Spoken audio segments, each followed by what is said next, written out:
안녕하세요. 저의 사연이 뽑힐지 모르겠지만 유튜브에 사연 한번 보내보라는 분들이 많아서 제가 대표로 사연을 써봅니다. 제 주변 분들의 선한 마음이 멀리 퍼지기를 바라는 마음을 간절히 담아봅니다. 저는 평범하디 평범한 아저씨입니다. 올해 고등학생이 된 아들을 하나 두고 있고요. 평범하게 월급 받으면서 살아가는 직장인입니다. 제 얘기를 잠깐 해보자면 20대 후반에 소개팅으로 아내를 만나게 되었습니다. 그때 다니던 회사의 선배가 전 직장 아는 후배가 있는데 저랑 너무 잘 어울릴 것 같다며 억지로 만남을 주선해서 하게 된 소개팅이었습니다. 안 나오면 어쩔 뻔했나 싶을 만큼 아내가 너무너무 마음에 들었습니다. 그 선배의 말대로 저랑 대화하는 것도 취향도 심지어는 식성까지도 너무 잘 맞았습니다. 아내랑 소개팅하고 바로 다음날 선배한테 고맙다고 참치회를 쏘기도 했습니다. 그렇게 1년 반 정도 연애를 하고 결혼을 하게 되었습니다. 그때 사회는 주선해준 선배가 봤고요. 아주 짓궂게 팔굽혀펴기 시키고 사랑한다고 큰소리로 외치고 아직도 결혼식 날이 생생하게 기억나네요. 저희의 첫 신혼집은 평범한 빌라였습니다. 제가 위에 누나가 하나 있거든요. 누나는 결혼을 일찍 해서 20대 중반에 시집을 갔고 제가 결혼할 때는 이미 조카도 둘이나 있었습니다. 그리고 제 밑으로는 아무도 없었고요. 부모님께서 집안에 하나뿐인 아들 결혼하는데 전세금이라도 해주시겠다며 힘든 저의 집 사정 뻔히 아는데 빌라 전세금을 주셨습니다. 저는 벌어놓은 돈이 별로 없었습니다. 제가 마음 맞는 여자를 만나서 결혼하게 될 줄은 꿈에도 몰랐거든요. 아내처럼 저와 잘 맞는 사람을 만나 결혼할 줄 알았다면 술 안 먹고 담배 안 태우고 악착같이 아꼈을 겁니다. 그런데 어쩌겠어요. 이미 다 써버린 걸. 부모님이 주신 돈으로 20평대 빌라 전세를 얻었습니다. 아내와 함께하는 첫 신혼집이라는 생각에 엄청 들떴습니다. 맛있는 요리도 같이 많이 해먹고 주말에는 집에서 뒹굴뒹굴 하면서 영화도 보고 아내가 좋아하는 팝송도 들으면서 여유를 즐길 생각에 아주 들떠 있었습니다. 그런데 전세라는 게 참 남의 집에 산다는 게 쉽지가 않은 거더라고요. 부모님과 살 때에도 제가 성인이 되어서야 자가에 살 수 있었습니다. 하지만 학창 시절에는 잘 몰랐거든요. 저희 부모님이 전세를 사시면서 어떤 고충이 있으신지요. 그런데 세대주가 되어보니까 이거 생각보다 훨씬 더 머리 아픈 일이더라고요. 주변에 얘기해보니까 유난히 저희 집주인이 좀 유별나긴 했습니다. 우선 집 이사하는 날부터 꺼림직했습니다. 저희가 살던 빌라가 한 층에 두 채씩 5층까지 있었거든요. 총 10세대가 살고 있었죠. 저희 집주인은 그중 두 채를 가지고 있었습니다. 3층 집 두 채요. 원래는 그 빌라에 아들네와 한 집씩 해서 살고 있다가 아들이 그 주변에 아파트를 분양받아서 들어갔다고 하더라고요. 그러면서 가지고 있던 아들은 집을 새를 주게 되었고요. 그러니까 집주인과 저희 집과 마주보고 살게 된 것이었습니다. 저희가 들어가기 이전에 2번 다른 세대주가 있었다는 것을 알 수 있었습니다. 그렇다면 집계약을 하는 것이 처음이 아니잖아요. 그런데 이사하는 그날 부동산에서 잔금을 치르는데 약속 시간보다 30분이나 늦게 왔습니다. 오히려 부동산 중개사님께서 발을 동동 구르시더라고요. 너무 미안하다면서요. 30분이나 늦게 도착한 집주인은 되려 당당했습니다. 표정들이 왜 그래요? 좀 늦게 왔다고 눈치 주는 건가? 어휴, 세입자 무서워서 어디 돈 받겠나? 느긋하게 들어온 집주인은 코웃음을 치면서 자리에 앉았습니다. 꼭 참았습니다. 안 참으면 뭐 어쩌겠어요. 이미 계약금도 넣었고 이삿짐 센터에서 저희 본가로부터 짐을 옮기고 있었거든요. 잔금 치르는데도 집주인은 한참을 잔소리 아닌 잔소리를 늘어놓았습니다. 우리 집이 진짜 살기 좋아. 이 동네에서 이 가격에 빌라 못 구하죠. 나니까 이런 가격에 내놓는 거야. 집 깨끗하겠어요. 이전 세입자는 어후, 무슨 개를 키운다고 아주. 개는 없죠? 있으면 지금 말해요. 우리 괜히 얼굴 붉히지 말자고. 돌려 말은 하지만 결론은 집 더럽히지 말고 깨끗하게 살다 나가라. 이런 말이었습니다. 이해했습니다. 누가 자기 집 더럽히는 거 좋아하겠어요? 저와 아내도 그 정도 매너는 있는 사람이었습니다. 그런데 살다 보니까 저희 집주인이 유난히 예민하고 까다롭고 야같다는 것을 알게 되었습니다. 집에 방충망이 없었습니다. 단 한 개도요. 왜 이사 전에 집을 볼 때는 그걸 못 봤는지. 그때는 저도 아내도 집 보는 눈이 아예 없었으니까요. 아무튼 거실에도 방에도 화장실에도 방충망이 없길래 집주인한테 얘기를 했습니다. 그랬더니 어머 어머 그게 왜 없어? 원래 없었나? 어머 난 모르겠네. 불편하겠어요. 어떡해요? 네? 이거 집주인분이 해주셔야 한다고 알고 있는데요. 어머 그래요? 그런데 그런 건 사는 사람이 해야 하는 거 아닌가? 나는 솔직히 방충망 있어도 그만 없어도 그만이라 필요하면 달던가 말던가 알아서 해요. 이러더라고요. 어이가 없었습니다. 그런데 그때는 뭣도 모르니 따질 생각도 못하고 우리가 살아야 하는 거니까 방충망을 저희 돈으로 달았습니다. 여기까지는 그러려니 했습니다. 그런데 저희 빌라가 주차 공간이 적었습니다. 그리고 지정주차도 아니어서 운 좋은 사람이 주차를 할 수 있었죠. 10세대 중 총 6세대가 차를 소유하고 있었고 주차 공간은 4군데였습니다. 그럼 2대의 차는 집이 아닌 다른 곳에 주차를 해놔야 했죠. 그런데 어느 날이었습니다. 주차 자리가 있어서 주차를 해놨을 뿐인데 아침 7시부터 모르는 번호로 전화가 오더니 다짜고짜 화를 내고 욕을 하면서 차를 빼라고 하더라고요. 알고 보니 저희와 계약했던 집주인 아줌마의 남편이었습니다. 진짜 욕을, 와, 진짜 무식한 사람이다 싶게 욕을 많이 하더라고요. 또 어떤 날은 주차 공간이 아닌데도 불구하고 버젓이 저희 차 앞을 가로막고 차를 대놓기도 했고요. 고작 주차 하나라고 생각하실 수 있지만 차 몰고 다니는 사람이라면 이해할 겁니다. 이게 진짜 엄청난 스트레스라는 걸요. 빌라에 사는 내내 정말 주차 때문에 많이 힘들었습니다. 또 소음도 엄청났습니다. 바로 앞집인데 집 구조상 저희 거실과 그 집 거실이 벽 하나 두고 마주보는 구조였거든요. 진짜 새벽까지 그렇게 시끄러울 수가 없었습니다. TV 소리를 어찌나 크게 트는지 제가 열이 많아서 거실에서 혼자 자는 것을 좋아하는데 심한 날은 밤새 2시간밖에 못 잘 만큼 잠을 설치기도 했습니다. 그 집을 벗어나서 이사가는 날까지 저희는 건들지도 않은 화장실 샤워호스가 이상하네. 현관 조명이 어두워졌네. 장판이 울었네 하더니 보증금까지 안 주고 버티다가 저희가 그만 좀 달라고 고소한다고 하니까 그제서야 줬던 사람들입니다. 이렇듯 저희의 첫 신혼집의 기억은 정말 최악이었습니다. 그런데 돈이 없으니 그 집에서 6년이나 살았네요. 예민한 집주인의 갑질을 제대로 당한 저희는 우리 집에 대한 로망이 아주 컸습니다. 그래서 그 집에서 6년 살고 멀지 않은 곳에 20년 정도 된 아파트를 사서 들어가게 되었습니다. 비록 대출을 왕창 받아서 이사하긴 했지만 그 전에 너무 힘들었기에 누구의 간섭도 받지 않는 집이 있다는 것만으로도 행복했습니다. 저희의 예상대로 이사를 하니까 정말 좋았습니다. 그리고 제가 그전에는 주택에서만 살아봐서 아파트에 살면 어떨지 너무 궁금했거든요. 총 8개의 동으로 되어 있는 작은 아파트.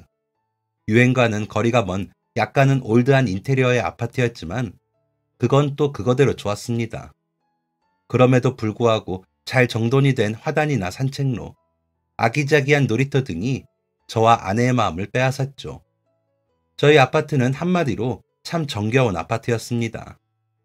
이 정겨운 아파트에서 쌓아갈 저와 아내, 그리고 결혼한 지 2년 만에 태어난 저희 아들. 이렇게 세 사람의 추억이 기대되는 곳이었습니다. 저희 아파트에는 3분의 경비원분이 계셨습니다. 3분 다 근무를 하시는 날도 있었고 2분만 근무를 하시는 날도 있었습니다. 아내가 옆 동네 사는 아들 친구 엄마에게 들었는데 3분 다 근무하신 지 오래되었다고 했습니다. 그런데도 3분의 성격은 참 달랐습니다. 먼저 주로 정문에서 차량을 관리하시는 경비원분은 말수가 없고 무뚝뚝하신 분이었습니다. 정문으로 오갈 때마다 경비원분에게 인사를 드리는데 언제나 대답 대신 고개를 꾸벅 숙이셨습니다. 그래서 사실 목소리가 어떠신지도 잘 몰랐습니다. 그리고 2번째 경비원분은 경비실에 계신 적이 거의 없으십니다. 항상 아파트 이곳저곳을 돌아다니셨습니다. 어떤 날은 산책로를 걸으시고 또 어떤 날은 놀이터에 앉아 계시고 또 어떤 날은 정문에 가만히 서 계셨습니다. 홍길동처럼 움직이시지만 항상 고독을 즐기시는 것 같은 모습이셨죠. 그리고 마지막 세 번째 분은 저희가 아파트 입주하는 날 제일 처음으로 만나게 되었던 경비원 분이셨습니다. 먼저 경비원 분의 생김새에 깜짝 놀랐고 정감이 갔습니다. 왜냐면 저희 아버지랑 많이 닮으셨거든요. 진하고 굵은 눈썹에 흰 눈썹이 반절 이상인 것도 닮았고, 피부가 까무잡잡하신 것도 닮았고, 느릿한 팔자 걸음까지 닮은 분이셨습니다. 처음에 뒷모습을 보고 저희 아버지가 아닌가 하고 착각을 했을 정도였습니다. 저희 아버지를 닮은 경비원분은 성격도 저희 아버지와 비슷하셨습니다. 저희 아버지가 참 사람들을 잘 챙기시거든요. 친구분들, 지인분들, 저희 가족도 진짜 잘 챙기시는 분이었습니다.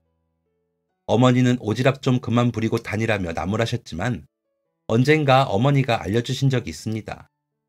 아버지가 사람을 잘 챙기시는 모습에 반하셨다고요.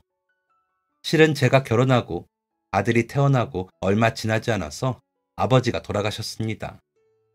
원래 혈압이 좀 있으셨던 분인데 더운 여름날 밖에 좀 오래 계시다가 쓰러지시고 그대로 돌아가셨습니다. 그렇게 갑자기 돌아가시게 될 줄은 아무도 몰랐습니다. 혈압 말고는 다른 지병이 있으셨던 분도 아니고 건강하셨던 분이라 아버지의 죽음이 더욱 충격적이었죠. 그래서 더 그 경비원분에게 정이 갔나 봅니다. 항상 아버지가 그리웠는데 아버지와 비슷한 분을 만나게 되었으니 놀랍기도 하고 좋기도 했습니다. 경비원분은 아버지처럼 주위 사람들을 잘 챙기시는 분이셨습니다. 항상 정말 언제나 볼 때마다 입주민과 함께 계셨습니다. 그 입주민은 할머니일 때도 있고 젊은 남자일 때도 있고 아기 엄마일 때도 있고 초등학생일 때도 있었습니다. 경비원분은 언제나 정겹고 다정하게 그들과 대화를 나누고 계셨습니다. 이 경비원분과 관련된 에피소드가 참 많이 있습니다. 그중 몇 가지를 이야기해보자면, 제가 아파트에 입주한 지 한 달쯤이 지난 날이었습니다. 그날 퇴근이 좀 늦어져서 캄캄한 밤에 혼자 귀가를 하고 있었습니다. 밤 10시였나 11시였나 무튼 그쯤 되는 시간이었습니다. 단지 내에 가로등이 있기는 했지만 아무도 없이 혼자 돌아다니니 음산하더라고요. 그때였습니다. 어디선가 부스럭 소리가 들렸습니다. 깜짝 놀라서 소리가 나는 쪽을 돌아보니 쓰레기장이었습니다. 부스럭 소리는 계속되었습니다. 플라스틱 같은 게 떨어지는 소리도 나고 비닐 소리도 들리고 캔이 찌그러지는 소리 같은 것도 들려왔습니다. 처음에는 고양이인가 싶었습니다. 고양이가 쓰레기를 뒤지기도 하잖아요.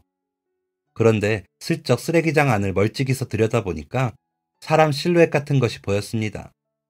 굉장히 수상하더라고요. 쓰레기를 버리고 있는 것 같지도 않았고 쓰레기를 뒤적거리고 있는 듯 했습니다. 엄청 떨렸습니다. 수상하거나 위험한 사람이면 어쩌나 걱정이 되었습니다.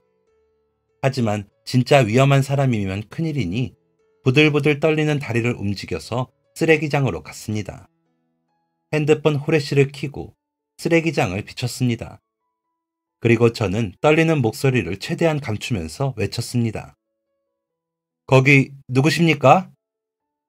수상한 남자는 깜짝 놀라서 뒤를 돌아봤습니다. 그런데 그 수상한 사람이 바로 저희 아버지를 닮은 그 경비원 분이더라고요. 경비원 유니폼도 안 입고 일상복을 입고 계셔서 처음에는 전혀 못 알아봤다가 목소리를 듣고서야 알 수 있었습니다. 경비원 아저씨? 여기서 뭐 하세요? 경비원 분은 머쓱하신 듯 머리를 긁적이며 웃으셨습니다. 그리고는 어떻게 된 건지 사정을 설명해 주셨습니다. 최근 들어서 재활용을 제대로 하지 않은 입주민분들이 많아졌다고 합니다. 재활용을 할 때마다 옆에서 감시를 할 수도 없는 노릇이고 보일 때마다 정리를 한다고는 하지만 한두 사람이 그러는 게 아니니까 시도 때도 없이 쓰레기 관리를 해야 한다고 하더군요. 그런데 퇴근 시간은 한참 지나지 않으셨어요? 그렇긴 하죠. 퇴근하고 집에서 쉬다가 잠깐 산책 겸 나왔는데 하다 보니 지금까지 하고 있네요. 이것만 분리해두고 집에 가봐야겠어요. 제가 좀 도와드릴게요. 아유, 아니요. 제가 할 일인데요. 됐어요. 괜찮아요. 따지고 보면 지금 일하시는 시간도 아니시잖아요. 입주자로서 같이 도운다고 하죠. 저는 경비원분을 따라 분리수거를 도왔습니다. 금방 끝이 날 줄 알았는데 생각보다 할 게 되게 많더라고요. 플라스틱 넣는 자리에 비닐이 들어있기도 했고, 작게 찢겨진 종이들도 아무렇지 않게 들어있었습니다. 비닐이 있어야 하는 곳에는 치킨 뼈 같은 게 들어있기도 했고요. 종이 박스들 사이사이에도 안에 물이 버려지지 않은 얼음팩이나 비닐로 된 뽁뽁이 같은 게 들어있기도 했습니다. 제가 그런 것도 아닌데 부끄러워지더라고요. 그리고 조금 화도 났습니다. 예전에 어릴 때 어머니들이 하시는 말 중에 이런 말이 있잖아요. 어지르는 사람 따로 있고 치우는 사람 따로 있냐? 딱 그 꼴이었습니다. 대체 어떤 사람들인지 기본적인 예의도 없는 사람들이 분명했습니다. 이건 몰라서 분리수거를 못한 게 아니라 너무나도 의도적으로 분리수거를 제대로 안 한 것이었습니다. 경비원분들이 이렇게 힘들게 치우시는 걸 모르니 그렇게 할 수 있었던 거겠죠. 알면서도 그러면 진짜 나쁜 거고요. 뭔가 대책이 필요하다고 생각이 되었습니다. 저는 이 이야기를 아내에게 알려주었습니다. 평소에 분리수거를 열심히 하는 아내는 화를 냈습니다. 진짜 너무한 거 아니야? 내가 동대표 아주머니 만나서 얘기 좀 해볼게. 아내는 그날 곧장 동대표 아주머니를 만나서 얘기를 전했습니다. 동대표 아주머니도 이 사실을 모르고 계셨던 것 같더라고요. 분리수거가 그렇게나 엉망인 것도, 경비원분들께서 그렇게까지 고생하시는 것도요. 동대표 아주머니는 그 주에 열리는 대표자 회의에서 이 내용을 문제 삼았고, 결국 그 다음 주 분리수거장에는 글씨가 적힌 여러 장의 종이가 붙여졌습니다. 잠깐, 분리수거 제대로 하셨습니까? 분리수거하는 당신의 마음 언제나 감사합니다. 분리수거, 양심, 환경을 위한 올바른 분리수거. 그리고 오래되어 글씨가 잘 안 보일 정도로 바랜 플라스틱, 종이, 캔 등의 글자들도 새로 싹 바뀌었고요. 그동안 잘 보지 않았던 오래되어 화질도 안 좋은 CCTV까지 새 걸로 바뀌었습니다. 사실 이 분리수거 관련된 일들이 간간히 문제로 언급되었었더라고요. 그러다 이번 사건을 계기로 입주민들이 좋아하는 경비원 아저씨가 몇몇 사람들 때문에 고생하신다는 것을 알게 되어 확실하게 문제를 해결하려 나선 것이었습니다. 이게 효과가 있었던 건지 그렇게 분리수거장이 개선된 이후로는 사람들이 분리수거를 잘하게 되었다고 하더라고요. 이 이야기는 그때 그 경비원분을 통해서 듣게 되었습니다. 얘기 들었습니다. 저랑 같이 고생하신 걸 동 대표님께 전해드렸다고요? 당연한 건데요, 뭐. 감사합니다. 덕분에 입주민분들이 분리수거를 잘 해주셔서 저희가 좀 더 편해졌어요. 이거 대단한 건 아니지만 드리고 싶어서. 경비원분은 제게 오렌지 주스를 내미셨습니다. 병에 든 작은 주스로 박스에 여러 개가 포장되어 있는 그 주스 아시죠? 그걸 한 박스를 제게 주셨습니다. 아니, 뭘 이런 걸 주세요. 제가 드려야죠. 아닙니다. 요 앞 마트에서 산 거예요. 대단한 것도 아니고 그냥 감사하는 마음 정도로 받아주시기 바랍니다. 아이고 참. 그럼 잘 마시겠습니다. 저는 경비원분이 주신 주스를 감사히 받았습니다. 그 주스에 담긴 마음이 대단하고 귀하게 여겨져서 참 감사했습니다. 경비원분이 입주민에게 선물을 주는 경우는 흔치 않잖아요. 그래서 더욱 값지고 감사히 여겨졌습니다. 더불어 경비원분께 더 정이 갔고요. 그리고 얼마 지나지 않아 저희 아파트에 큰일이 생기게 되었고, 저는 그 경비원분에게 정말 큰 도움을 받게 되었습니다. 진짜 위험한 일이었습니다. 분리수거 일이 있고 한 두어 달 지났을 때였습니다. 저희 아들이 그때 5살이었습니다. 이사하기 전까지는 계속 집에서 아이를 돌봤습니다. 아내가 임신 후기 때 일을 그만두었거든요. 복직하려 했는데 아들이 어리기도 하고 아이 키우면서 일하는 게 영 쉬운 게 아니더라고요. 그래서 제가 일을 조금 더 늘리게 되었고 아내는 집안일을 하며 육아를 하게 되었습니다. 그런데 저희 아내가 진짜 꼼꼼하고 똑똑한 사람이거든요. 육아도 정말 잘 해냈습니다. 아이 데리고 도서관이나 박물관도 자주 다니고 집에서 둘이 차량놀이도 하고 그림도 그리고 책도 많이 읽었습니다. 아내가 자기는 육아가 체질인 것 같다며 너무 재밌다고 하더라고요. 저는 몇 시간만 아들과 놀아줘도 힘든데 아내가 정말 대단하다고 생각이 되었습니다. 그래서 아내가 아들과 애착 형성을 최대한 할 수 있을 때까지 해본다고 해서 어린이집을 안 가고 가정보육을 했던 것이었습니다. 그러다가 이사를 하면서 아들이 5살이 되어 아파트 근처에 있는 유치원에 들어가게 되었죠. 유치원이 아파트 바로 길 건너에 있어서 그런가 아들의 친구들 중에 같은 아파트에 사는 아이들이 덜어 있었습니다. 그래서 유치원이 끝나면 아파트 단지 내에 있는 놀이터에서 같은 유치원 친구들끼리 3355 모여서 놀고는 했죠. 사건이 일어났던 그날도 아들은 유치원 하원을 하고 아파트 놀이터에서 친구들과 놀고 있었습니다. 큰 놀이터는 아니었는데 항상 그 시간에는 아이들이 많이 있었습니다. 초등학생 형, 누나들도 몇 있고 손주와 같이 나온 할머니, 할아버지들도 계셨고요. 아들도 그 틈에 섞여서 신나게 놀고 있었습니다. 아내는 같은 유치원 엄마들과 함께 벤치에 앉아 있었다고 했습니다. 그때 저희 아버지를 닮은 그 경비원 분께서 순찰을 돌고 계셨다고 하더라고요. 한참을 놀던 아이들이 하나 둘 집으로 귀가를 했습니다. 아파트 놀이터가 그때만 반짝 아이들이 많고 저녁 시간이 될 때쯤에는 모두 밥을 먹으러 집으로 들어가서 순식간에 휑해지거든요. 초등학생 형 누나들은 집에 있던 엄마의 부름으로 들어가고 손주들과 나오셨던 어르신분들도 모두 댁으로 돌아가셨답니다. 아들과 아들 친구들만이 남아서 놀이터를 뛰어놀았다고 했습니다. 그러다가 아들 친구들도 너무 늦어 집에 가야겠다면서 집으로 돌아갔고 저희 아들이 마지막으로 남아있었대요.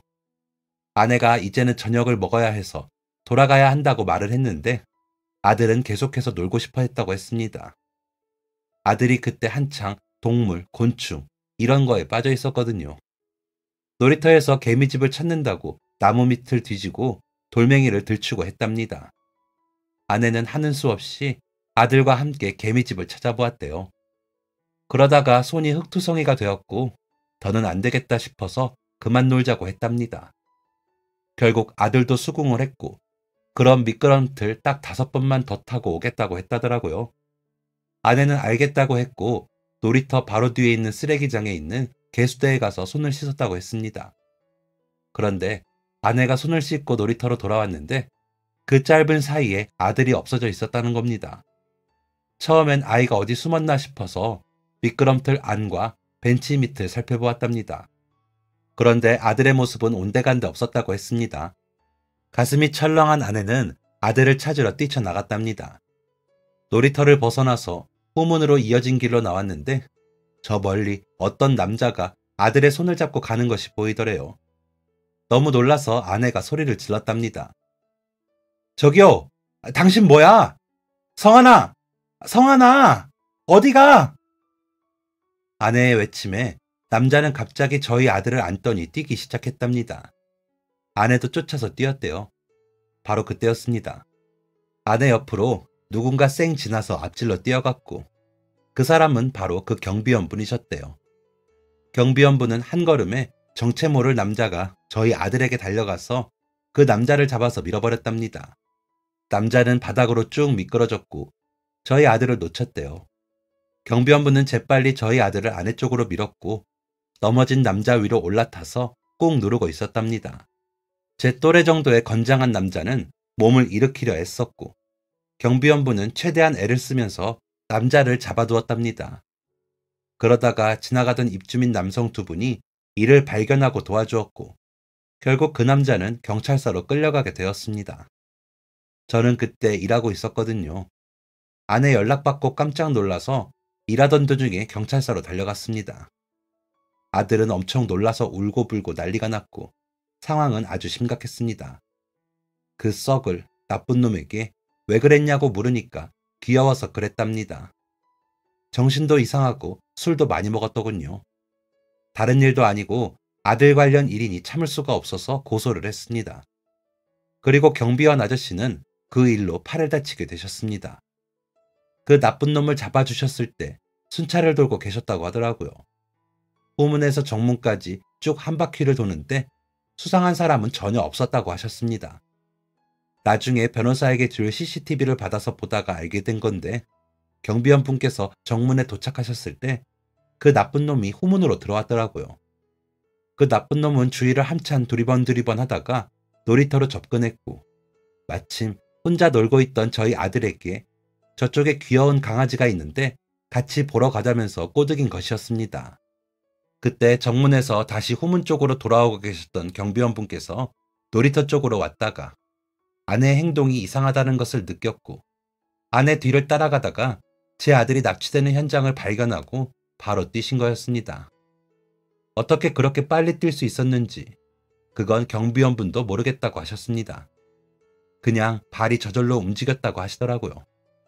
이 감사한 마음을 어떻게 표현해야 할지 저와 아내가 몇 번이고 고개를 숙여 감사 인사를 드렸습니다. 경비원분은 나쁜 놈을 넘어뜨리다가 팔꿈치를 삐끗하셨습니다. 깁스를 해야 할 정도는 아니었지만 가벼운 물건조차도 아예 못 들 정도로 힘들어 하셨습니다. 경비원분께서는 별거 아니라고 여기시고 이를 숨기셨지만 입주민 분들이 이상한 것을 알게 되었고 결국 아내와 저까지 소문이 들리게 되었습니다. 아내는 이 사실을 알자마자 경비원분을 모시고 정형외과로 향했고 경비원분께서 다 나을 때까지 몇 차례에 걸쳐서 물리치료를 받으실 수 있게 도와드렸습니다. 그게 당연한 것이었습니다. 저희 아들을 구해주시다가 다쳤는데 마땅히 할 도리였죠. 그럼에도 불구하고 경비원분은 괜찮다, 고맙다를 반복하셨습니다. 이렇게 정의롭고 마음 따뜻하신 분이 저희 아파트 경비원분으로 계셔서 정말 행복하고 다행이라고 생각이 되었습니다. 그 사건이 있고 계속 경비원분과 친하게 잘 지냈습니다. 명절에는 명절 음식도 나누고 더운 날에는 수박도 나누면서 그렇게 정을 나누었습니다. 어느새 저희 아들은 초등학생이 되었고 아파트에서 살게 된 지도 몇 해가 흐른 어느 날이었습니다. 저희 장모님께서 급격하게 건강이 많이 안 좋아지셨어요. 아내가 그때 마음고생, 몸고생을 참 많이 했습니다. 장모님이 가까이 사시긴 했지만 병원은 꽤 거리가 있었거든요. 혼자도 아니고 아이도 있는데 아침에 일어나서 아이 등원시키고 장모님 모시고 병원 갔다가 점심밥 차려드리고 장모님 댁 청소랑 빨래 싹 하고 아이 하원하고 집에 와서 또 집안일하고 저도 도와준다고 도와줬지만 그맘때 승진을 하면서 야근이 잦아져서 많이 도와주지를 못했습니다. 그럼에도 불구하고 아내는 싫은 내색, 힘든 내색 한 번 안 하고 장모님 걱정만 했습니다. 그렇게 한 2년 지났나 장모님께서 오랜 투병 끝에 아주 고통스럽게 더 이상 고통을 느끼기 싫다는 듯이 세상을 떠나셨습니다. 돌아가시기 한 달 전에 수술을 하셨는데 수술은 잘 되었는데 합병증이 심하셨어요. 그래서 한 달 동안 중환자실에 있는 내내 많이 힘들어 하셨습니다. 그만 아프고 싶다고, 이제 그만하고 싶다고요.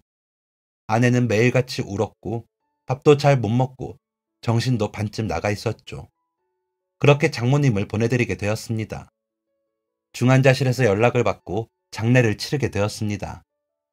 아내는 거의 혼자란 사람처럼 정신이 나가 있었고 아들은 장례를 치르는 내내 울기만 했습니다. 저라도 정신을 차려야 했습니다. 결혼식 때 이후로 처음 뵙는 먼 친척분들까지 눈물을 흘리시며 찾아와 주셨고 장모님의 오랜 친구분들, 먼저 돌아가신 장인어른의 지인분들, 그리고 아내의 지인, 저의 지인들이 감사하게도 장모님의 마지막을 함께 해주셨습니다. 장례는 아침부터 시작되었고 계속 안을 지키고 있다가 저녁이 되어서야 밖에 나올 수 있었습니다. 피곤해서 잠깐 바깥바람이나 쐬려고 나왔습니다. 한참 밖에서 서성이다가 다시 들어가려고 하는데 약간 이상하고 어색한 장면을 보게 되었습니다. 저희 장모님의 장례식장 바로 옆에 장례식장이 또 있었는데 그 앞에는 화환이 하나도 없더라고요. 건너편 장례식장들도 화환이 가득한데 거기만 없으니까 이상하리만큼 어색했습니다. 비어있는 거일 수도 있겠다 싶었죠.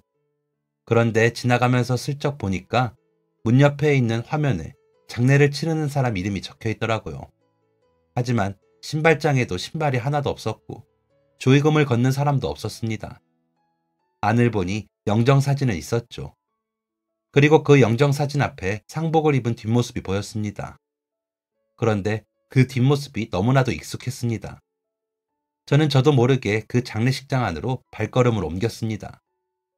신발장에 우뚝 멈춰선 저는 상복을 입은 뒷모습을 보고 깜짝 놀라서 입을 열었습니다.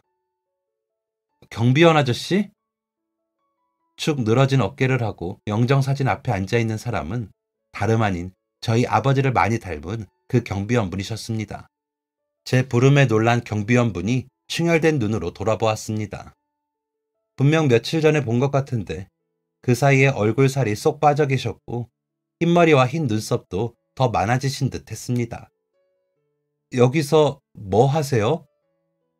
제 질문이 이상했을 겁니다. 장례식장에서 상복을 입은 사람이 뭐라고 있겠습니까?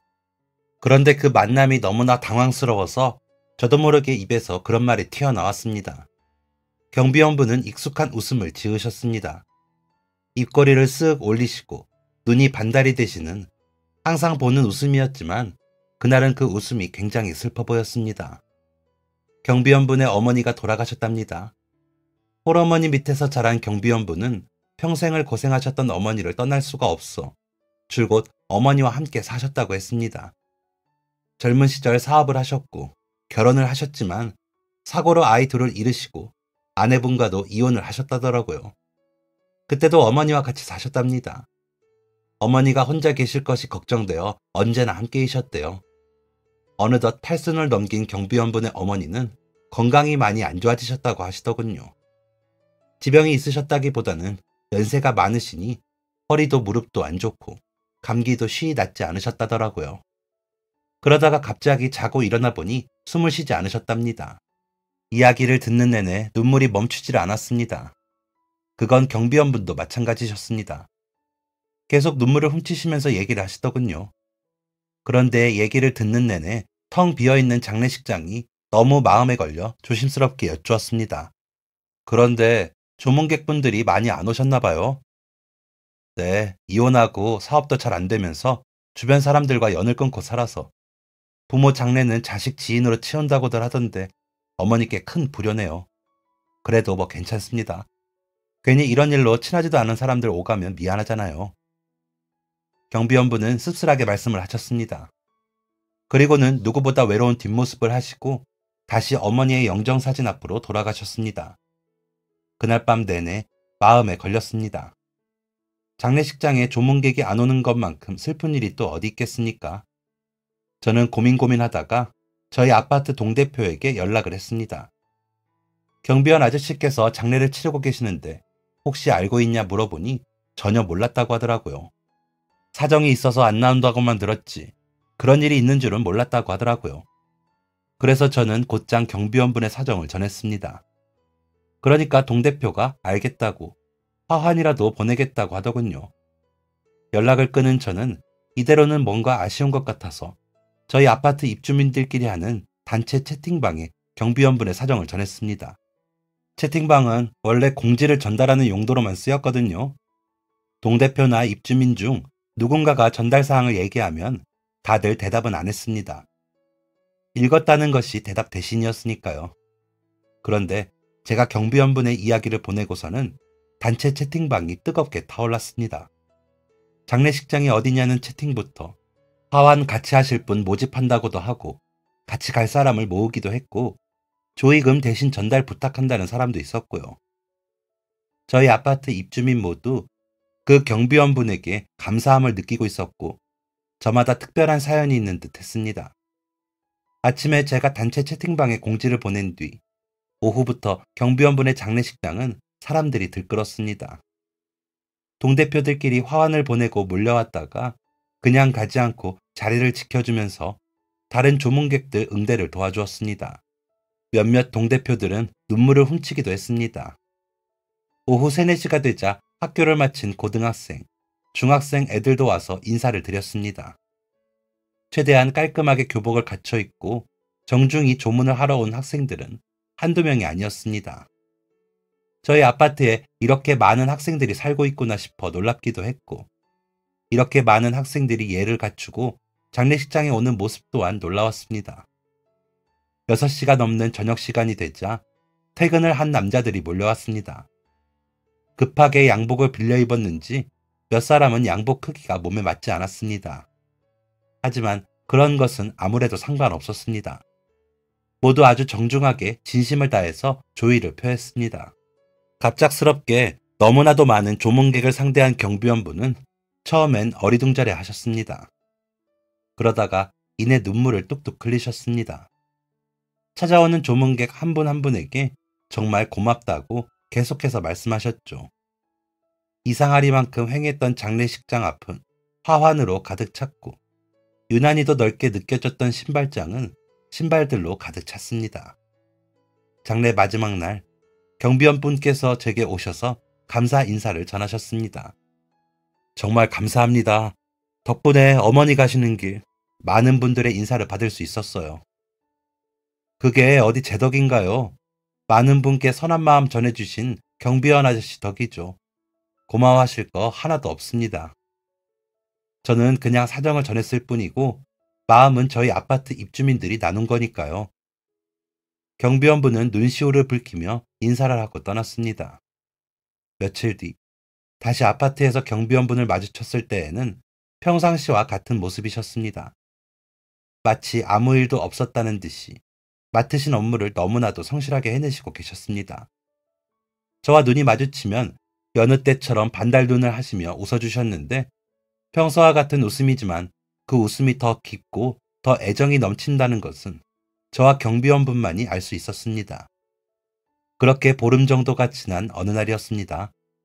동대표를 통해서 놀라운 소식을 듣게 되었습니다. 그 경비원분께서 아파트 건너편에 있는 초등학교에 기부를 하셨다고 하더라고요. 교장 선생님께서 학부모회에 전달을 했고 그게 동대표의 귀에까지 들어온 모양이었습니다. 자랑스럽기도 하고 너무 감사한 마음에 동대표들끼리 모여서 경비원분을 찾아갔다더라고요. 경비원분은 처음에는 아니라고 시치미를 떼시다가 결국 인정을 하셨답니다. 우리 입주민들이 경비원분의 어머니 장례식장에 찾아갔을 때 낸 조의금을 어떻게 쓰면 좋을까 고민을 하시다가 초등학교에 기부를 한 거라고 하셨다더라고요. 개인적인 용도로 쓸 수가 없어서 좋은 곳에 쓰고 싶으셨다면서요. 큰 금액은 아니지만 초등학교에 다니는 어린 학생들이 좀 더 좋은 환경에서 좋은 것들 가지고 공부했으면 좋겠다는 마음으로 기부를 하셨다는 것도 덧붙이셨답니다. 이에 감동받은 동대표들이 이번에 여름 되기 전에 여름 맞이해서 각 경비실에 서큘레이터 한 대씩 더 놔드렸다고 하더라고요. 에어컨과 선풍기가 있지만 서큘레이터까지 생기니 경비원분들께서 정말 좋아하셨다는 후문도 저한테 전달해 주었습니다. 처음에는 진짜 단순하게 저희 아버지와 외모, 체형, 성격이 많이 닮으셔서 관심이 갔습니다. 신기하기도 했고요. 그런데 알고 보면 알고 볼수록 마음이 정말 깊으시고 너무 좋은 분이시라는 것을 알게 되었습니다. 너무 믿음직스러운 분이셔서 제 첫집에 대한 기억이 덕분에 아주 좋게 남을 것 같습니다. 좋은 일이 있을 때 기쁨을 같이 나누고 슬픈 일이 있을 때 슬픔을 같이 나누어야 진정으로 마음을 나누는 것이라고들 하잖아요. 저희 아파트 입주민들과 경비원분은 그런 사이가 아닐까 싶습니다. 동대표들은 경비원분을 찾아가서 아파트에서 일어나는 문제점들과 경비원분들, 청소원분들의 고충을 물어봅니다. 보통은 그렇게들 안 하죠. 의견을 물어보는 경우가 거의 없죠. 그럼에도 불구하고 저희가 애정하는 경비원분들이 조금 더 좋은 환경에서 일하셨으면 하는 마음에 동대표들이 뜻을 합친 것입니다. 그렇게 들려오는 이야기들을 적극적으로 반영하는 것은 물론이고요. 아파트에 사는 어린 학생들은 좋은 일이 있으면 경비원분을 찾아갑니다. 시험을 100점 맞았다거나 학교에서 좋은 선물을 받았다거나 하면 집에 들어가기 전에 경비원분을 먼저 만나서 자랑을 합니다.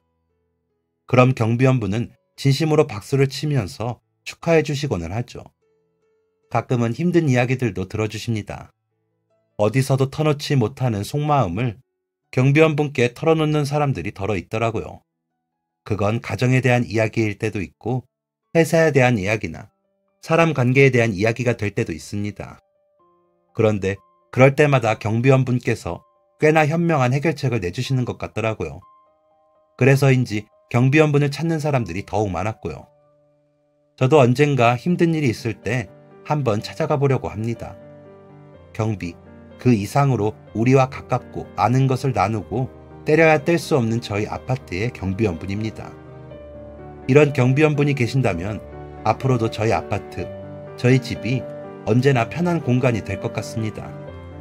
오래오래 저희와 함께 해주시기를 바라며 이 글을 비롯해 항상 감사한 마음을 전합니다. 지금까지 사연 들어주셔서 감사합니다.